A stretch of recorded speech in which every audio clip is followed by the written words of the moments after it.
helping people cope with and overcome life's challenges. This is Life Transformations with Michael Hart, certified Christian counselor and director of Ottawa's Elim Counseling Services. Hi, I'm Michael Hart, director of Elim Counseling Service, a Christian counseling ministry in Ottawa. And I want to thank you for listening to this edition of Life Transformation, a Christian counseling radio show where chains are broken and lives are transformed. Many of you might not be familiar with Elim Counseling Service, so you can learn more about us by going to www.elimcounselingministry.com. A number of people have called to ask questions about Elim, so I thought that I would use the first part of this show just to clarify a few things and to answer a few of the questions. Many people wanted to know if the services that we provide at Elim are covered under their insurance plan. I would like you to know, yes, we are recognized as a psychological center that provides professional counseling. So the payments that are made to Elim in most cases can be reimbursed by a person's benefit plan at work. So we have had a number of persons that have successfully used our services and have claimed. Some people wanted to know if there are other counselors at Elim beside myself. Yes, we do have a female counselor, and she's very competent as well.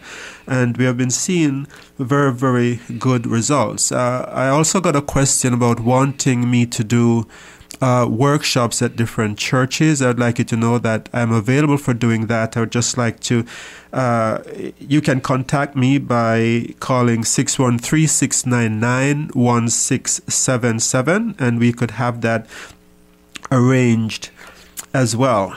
So today's show will be focusing on the topic of grief, a very, very common area in all circles of life, or I was about to say in Christian circles, but grief is a part of life for you, a part of humanity, and we are all going to be faced with the process of grieving at some time or the other. We had just concluded our Good Grief seminar, and a number of people at that seminar was walking through very, very, very deep and dark valley based on loved ones that they have lost. So with me in studio today is Sasha, and Sasha will be discussing with me this whole area of grief. Welcome, Sasha. Hi, thanks for having me. It's good I'm happy to have you here today, and I want to thank you for taking the time out of your busy schedule to be here with us in the studio. Glad I could make it. Thanks. So many people in our churches have been struggling with this area of grief, and at times there is this kind of awkwardness of knowing how to approach people who are going through suffering loss. Yeah, absolutely.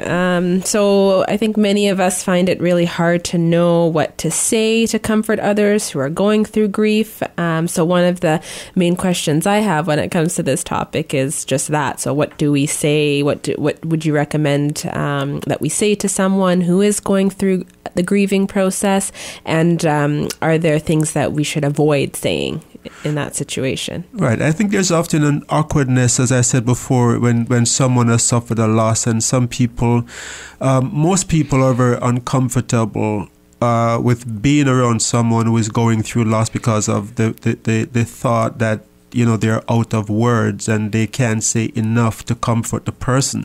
But I'd like to reassure you that most people who are suffering loss, they're not looking for some magical statement from anyone that is going to help them to feel better. As a matter of fact, there is nothing that you can say in that moment that is going to be magical or that is going to help them to get over the grief or to feel better. Grief is a process, and people just have to walk through the experience of grieving. However, there are some things that I think we should avoid in trying to comfort people. And I think in Christian circles especially, there is this tendency to spiritualize grief. So people will say things like, don't cry, he's in heaven, or Jesus needed God needed another angel, so God took him. And what I have found from discussions with people at my Good Grief seminar is that many people are infuriated by these comments. One of the person at the last seminar talked about how when her brother-in-law died and she was at the funeral, someone said to her, God needed him. And she said she became very, very angry because she's like, no, what? God needed him? I needed him. We needed him. And she became angry at the person for saying that God needed him. So I guess in most cases, it is best just to be there, to show emotional support by putting a hand around the person's shoulder, by saying, if you need any help, I am here to walk through this with you. But there is no magical statement that can be made at that time that is going to help to alleviate the pain that a person is walking through. So you don't have to fix it. You don't have to go to a person who is suffering and feel as if you need to do something to fix that person's pain. It's enough just to be there with that person. That's a very helpful point, because I think a lot of us try and think of that perfect thing to say as if there is going to be some, magical thing to say in that situation. But you're saying there really isn't. So right, and yeah. I think we panic a lot when we see tears, because we are feeling, wow, the person is in tears, and I need to say something to comfort that person. But tears is a part of the process. It's a part of the healing process. So there's nothing wrong with a person crying. And I think too, there is this tendency in Christian circles where some people don't want to get in touch with those deep-seated emotions because they're afraid that if they were to cry, let us say at a church service after their loved ones have passed away, people might say, where is that person's faith? That person is not being strong in the Lord. That person needs to trust God more, or stand on the word of God and just believe that they're going to see their loved ones again. But as I said before, crying is very, very natural. Tears are very much a part of the process and is by no means a sign of weakness. In fact, Sasha, we see from the Bible that Jesus wept when his friend Lazarus died. And the word here that is used for wept means it's a significant display of emotion, where Jesus was getting in touch with his deep-seated feelings at the time of losing his friend Lazarus. Okay. And so how does a person know if he or she is going through grief or if they've become depressed as a result of their loss? That's a very, very good question, because as a result of the tears and the pain that people often go through, some of the symptoms between grief and depression can be very, very similar. So I think too, there is this tendency to feel that if someone is grieving, they need some kind of a medication to help them get over the grieving process. But as I said, that is counterproductive, because part of healing is going through that process.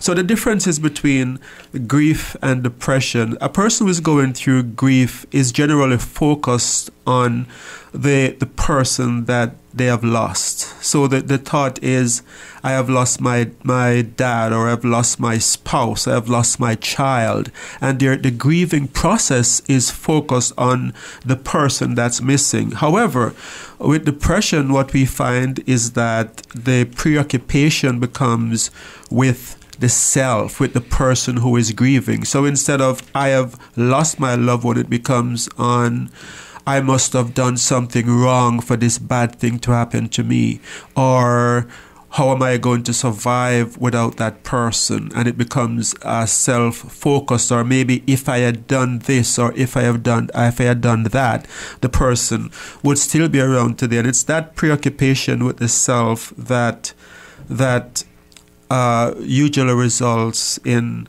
depression. Other differences between grief and depression is that suicidal gestures are very rare when a person is grieving. People who are grieving don't have a tendency or thought of killing themselves. if that has entered into the process as a result of the death of a loved one, then it means that something else is taking place. It's more than just the loss of the loved one. The person has now spiraled into depression and needs help. If you're just joining us, you're listening to Life Transformation with your host, Michael Hart, and with me in studio today is Sasha, and we are discussing this area of grief and looking at what is normal and natural in the grieving process and what is not. So far we have talked about the fact that grief is a natural part of life, and it's a process that can lead to emotional healing. We have also said that it's not a sign of a lack of faith or a lack of spirituality if someone break down in tears in the middle of a church service or at a funeral. And I cited the example of Jesus, who wept at the death of his friend Lazarus. And we are just in the process of looking at the difference between the depression and grief, and I have said that the depression is usually focused on the person who is grieving, whereas in grief the focus is on the loss of the loved ones. And I also commented that suicidal gestures are very rare in grief. However, in depression we find that suicidality can become a part of the process where depression is concerned. So, and I just wanted to follow up on that. So what should someone do if they notice signs of depression? If signs of depression begins to creep into the process, then I think a person needs to see their doctor and to get professional help. And medication may be needed, counseling may be needed to help a person to cope with the thoughts that is spiral them into depression, and get help to getting over that. But as I said, if grief has not spiraled into depression, oftentimes a person don't need professional help or don't need medication to go through the grieving process. Okay, and are there any other signs that professional help might be needed? Yeah, there are some other signs where professional help might be needed. We are going to go on to talk about some of what we call complicated grieving. And when we see those signs of complicated grief, we know that a person might need professional help. Another sign of a person might need professional help is that if there are phobias about illness or death as a result of the passing away of a loved one. So for an example of that could be a person who passed away because of pain in the stomach or pain in a person's chest, and then eventually the person who is grieving, if that person starts developing symptoms of that kind of pain or has this kind of preoccupation with of being afraid because they think they are having a pain in their stomach or in their chest, then that could be a sign too that professional help is needed. Okay, so you just mentioned there this idea of complicated grief, and you also talked about that in the Kingdom Life workshops on grief. So you talked about the danger of the grieving process going wrong and highlighted a number of ways in which grief can go wrong and become known as what you say is complicated grief. So can you highlight a few of the ways that grieving goes wrong? One of the ways grieving goes wrong is one of the ways is avoidance of grief, where for whatever reason a person do not want to deal with the fact that their loved one is now deceased and is no longer around. So instead of getting in touch with the emotions, the pain and the emotional hurt of losing that loved one, there is this avoidance, and it takes the form of where a person might sidetrack their mind and become preoccupied with things like partying, for example, become very, very social. So in some cases we see where one family member will just have a change of lifestyle, goes into buying a lot of things, into shopping, and all of these things can be a diversion of the mind. I don't want to feel what is happening there is that the pain of the loss is too much, is too great. So I don't want to deal with that right now. So what I'm going to do is that I'm going to just buy a lot of new things, or I'm going to party with my friends, or I'm going to do other things to sidetrack my mind from the grieving process. The danger of this, though, is that when this happens, the pain, the emotional pain is there. It is just not being dealt with. And so there are other other psychological manifestations that can take place. Such a person can become very angry very easily, or that person might be unable to cope in other areas of life as a result of not dealing with the grieving process. So that is one area where grief becomes complicated, when there is an avoidance to deal with the grieving process.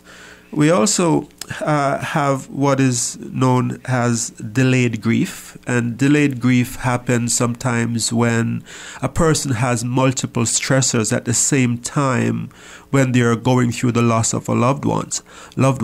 So an example of this could be a person has just lost, let us say, a spouse, and at the same time they're dealing with a tremendous economical crisis, where they're fighting to keep a business afloat, where they're dealing with the necessities of life, struggling to deal with the necessities of life. So what is happening there is that all the emotional energy is being used up to provide, to keep the financial aspects of the household in place. And so a person doesn't have time to get in touch with the feelings of loss.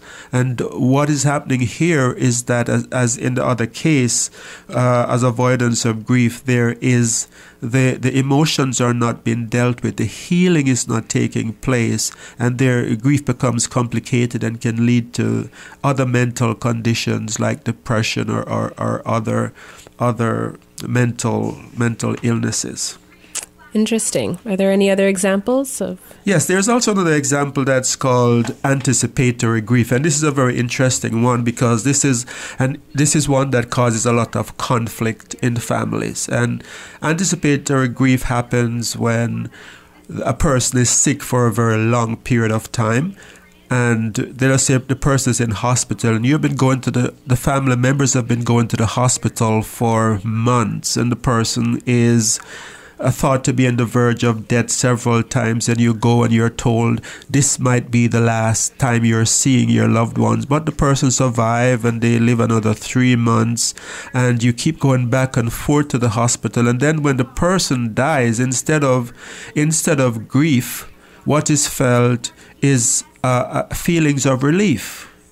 And this can be very, very difficult for people to deal with, because it gives a sense of, why am I feeling a sense of guilt? Why am I feeling this feeling of relief when someone I loved dearly have just passed away? And if a person does not receive psychological help or have psychoeducation as to what is going on, that guilt can eat away at the person and leads to other mental illnesses, depression, guilt, and a sense of lack of self-worth, because they're feeling that there must be something callous about them, that they are not grieving and they're feeling relief. However, what is happening in that situation is that the person has already grieved. The person has grieved in installments. Every visit to the hospital was part of the grieving process. Every time they were told that the person wasn't expected to live another week, and the person lived another week, another month, they were grieving.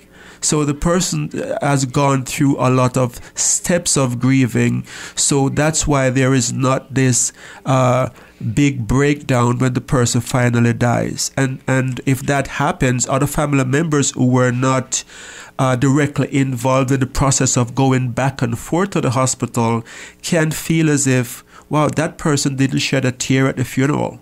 That person doesn't appear to be going through what we are going through, and this can cause conflict. However, it's good to understand that the person who was involved with the hospitalization process has already grieved, so they at the time of the death there is not this grieving that needs to go that you need to go through again. That's an interesting way of looking at it. I didn't know about this idea about grieving in installments. That's interesting. Mm-hmm.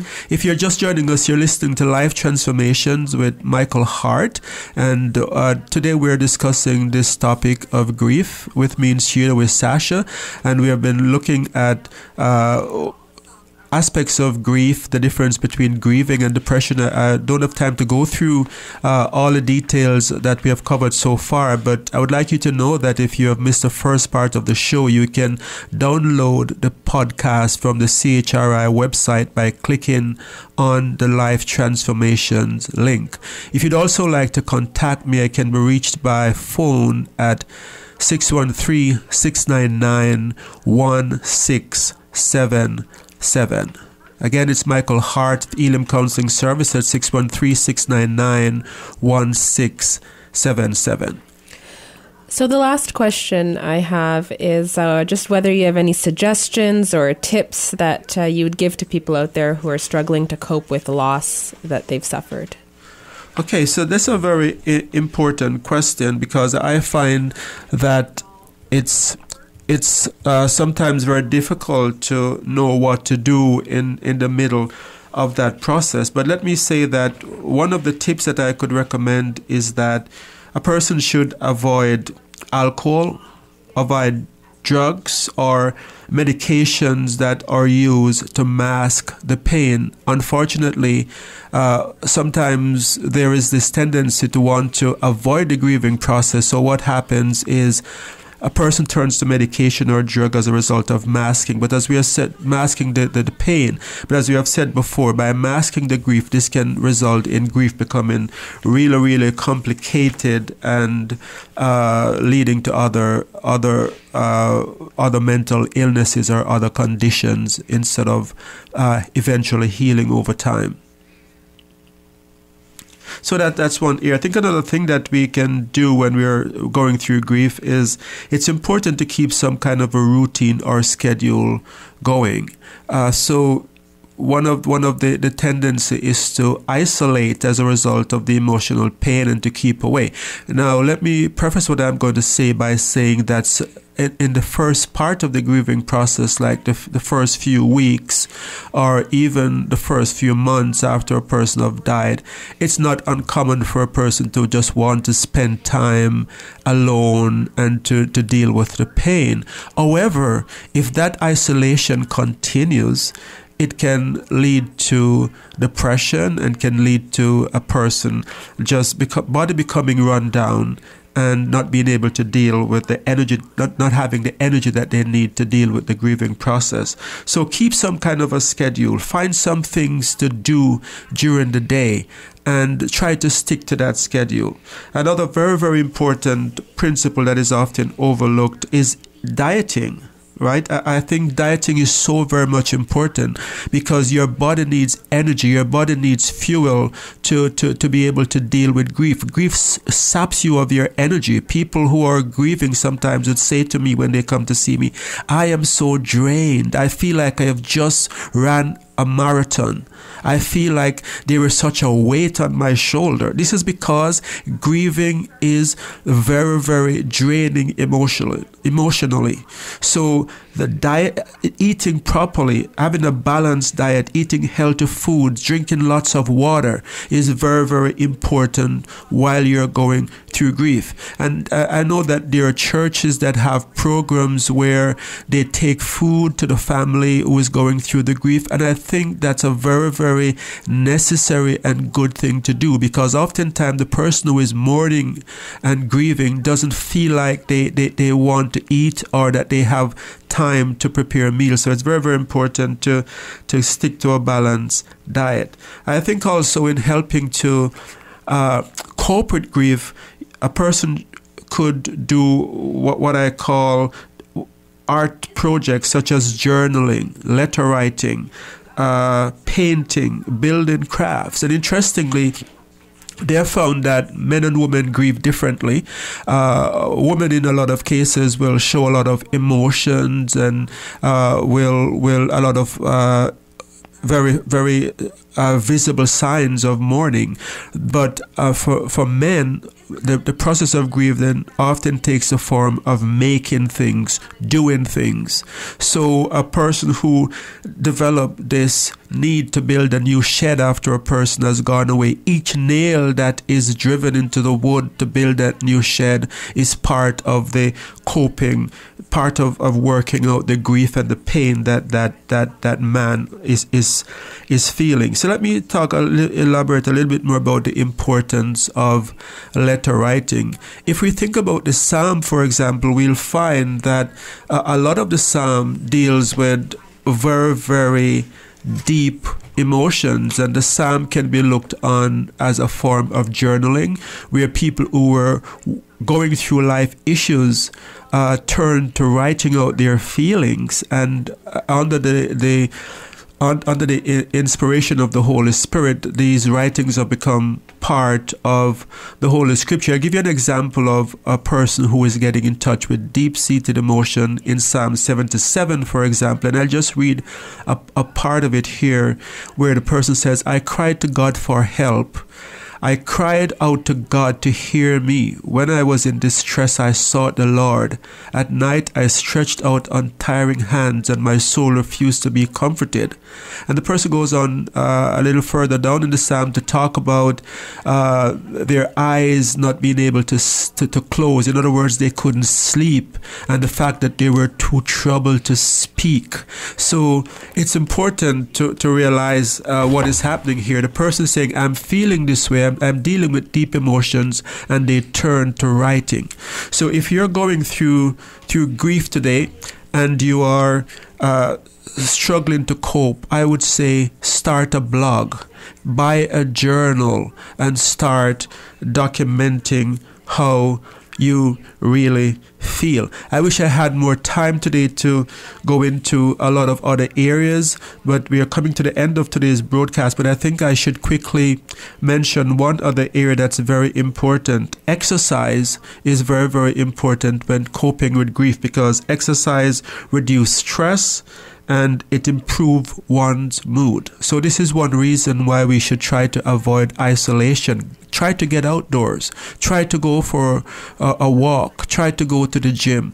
Build that into your routine, your daily routine, and by so doing, you will be able to cope a lot better. Sasha, I want to thank you very much for joining us today. Unfortunately, we have come to the end of today's broadcast, and we have to close now. But I thank you very much for being us here in studio and for asking those important questions that helped us to look deeper into this issue of grieving, that I think a lot of people will appreciate the questions you have asked, and because it might have been the questions that they had. Thank you very much for joining us. Such an interesting discussion. Thanks for inviting me. Thank you for being here. So you've been listening to Life Transformations with your host, Michael Hart. And I want to remind you that if you need to get in touch with me, I can be reached at 613-699-1677. You can also find out more about Elim at www.elimcounselingministry.com. Counseling is spelled with 2 L's and Elim is E-L-I-M. I want to thank you very much for listening to this edition of Life Transformation. Until next time, this is your host, Michael Hart, praying that God would grant you happiness in all your relationships and keep you sound in mind and pure in heart. God bless you.